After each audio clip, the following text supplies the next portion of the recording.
ভারত ও বাংলাদেশের নিজেদের মধ্যকার মতবিরোধ শান্তিপূর্ণভাবে সমাধান করার আহ্বান জানিয়েছে যুক্তরাষ্ট্র।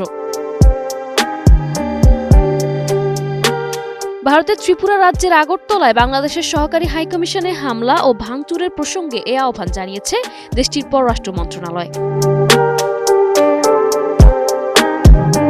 মঙ্গলবার মার্কিন পররাষ্ট্র দপ্তরের নিয়মিত সংবাদ সম্মেলনে পররাষ্ট্র দপ্তরের মুখপাত্র ম্যাথিউ মিলার এই আহ্বান জানান।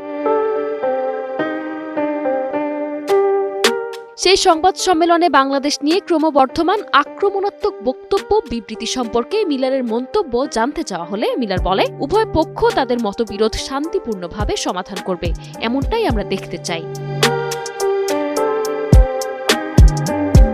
দুপক্ষের এমন টানাপোড়েনের মধ্যে গত সোমবার ঢাকায় আসেন ভারতের পররাষ্ট্র সচিব Vikram Misri.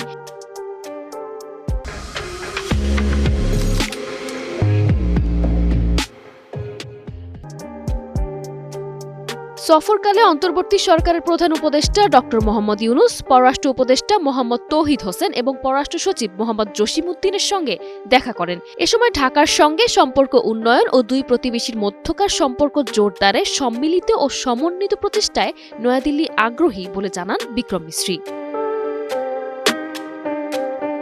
News desk, 21 television.